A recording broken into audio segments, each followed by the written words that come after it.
Hello there, this is Kenny over at learnhowtogrowsprouts.com, and I want to take just a minute in this presentation to talk about alfalfa sprouts. Sprouts really are the easiest, most affordable superfood on the planet, and I highly recommend it. You know, people are paying all this kind of ridiculous money for supplements and vitamins and things that are mostly filled with sawdust and wishes, when you could be growing your own superfood. Now, the thing about sprouts is it nourishes cells at the cellular level. You can't beat that. It's got chlorophyll, it's got all kinds of vitamins. Now, no doubt you have had alfalfa sprouts. Most salad bars have them. A lot of times now you'll see them in certain sandwich shops and such. So they're not the thing you would typically think about, because if you grew up in the country like I did, you know, we baled alfalfa and fed it to the cows. But in its baby form, it's really quite good for humans and very tasty too. And I found myself being a bit more sympathetic for cows ever since, but that's another story. This is the only plant that supplies the full range of vitamins, so from vitamin A to B, B12, C, E to K, and they're one of the things you want to do is initially place alfalfa sprouts in indirect sun for a couple of days, and then after 4 or 5 days at the end, you want to actually allow them to sit in the sun to collect chlorophyll, and that is very nutritious to down at the cellular level for blood. Now, interestingly enough, chlorophyll is very similar to hemoglobin in the blood, and so you get a lot of that supercharged health benefit from having some of that chlorophyll as part of it. So some of the benefits, they've seen that from an antioxidant perspective, it helps with cancer, helps lower bad cholesterol, improves heart health.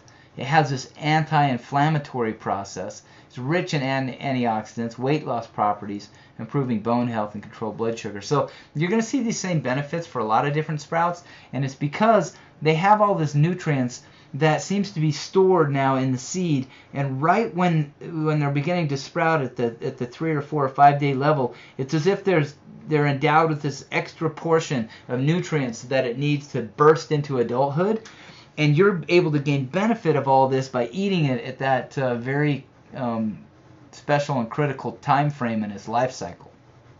All right, now I want to just show you what this can look like. So here's just an example of some alfalfa sprouts now that have been allowed to soak, and you can just allow the water to drain off. And here we're using just some simple mesh in a canning jar and using a regular canning lid, so you can use screen or cheesecloth or things like that. And then this is a special little sprouting tray apparatus that allows you to set the jar upside down on the unit, and that ensures that water drains out. Now here we're just pouring water back in to really rinse the seeds super well. You want to rinse about 2 or 3 times a day, just like this. Give it a really good swirl, turn it upside down, allow the water to drain off, and then you can use you can do this a couple different times, but you can use a dish strainer or just set it at an angle against a towel. And allow it to sit on the towel, but you want it to drain, that water to drain off. Otherwise, you could get mold growing, and that is a bad thing. So there it sits, draining happily. You can just use your kitchen counter for this, or any other place that's not in direct sunlight. Now you can start to see what they look like after a couple, just about a day, day and a half of sprouting. So you can see that it's gotten itself some good. It's getting some good sprout action going now. Now here's just another day or 2 later. We're rinsing it, giving it plenty of opportunity to rinse out any. Well, what you don't want to do is you don't want to allow this to sit and get any kind of mildew or mold. So and that won't happen if you make sure that you set it upside down and strain it, just like we're doing here. All right, you're getting a good close-up now of what it's looking like on day 3. Between day 3 and day 4, it's going to have this kind of property to it. You just, once again, you just keep pouring in that water, rinsing it. This is pretty much it. It's like Groundhog Day. Did you ever see that with Bill Murray? And every day he wakes up, it's the same day. Well, when you're doing sprouts, it's a little bit like that. Only the sprouts do grow, and that makes you happy, and and it's fun to see the sprouts come to life. So here we are now. We're gonna you'll see that those little brown things are the husks. That's the seed husk. You just want to rinse the sprouts super well. You can set them in a bowl just like this. I like to kind of get them in the bowl and then hold the sprouts down at the bottom and then just allow the husk to drain right off the top. Here we're kind of agitating it, make sure all those husks come to the surface. And then you'll want this to kind of air out a little bit after you've got it well rinsed. And once you've done that, you can store it in a Ziploc bag, but leave it slightly open, or they have those new Ziplocs that allow a little bit of air to flow through. And what we're doing here is just allowing those husks to kind of come to the surface.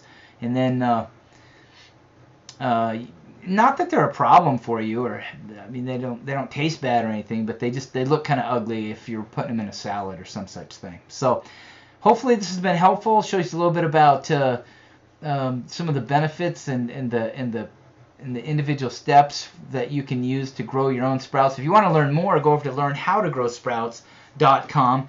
In fact, you should find a link to it somewhere in the description box near this video, and you can learn yourself how simple it can be to grow your own superfood. Hey, listen, I appreciate you taking a few minutes to stop by, and I'll see you over at learnhowtogrowsprouts.com.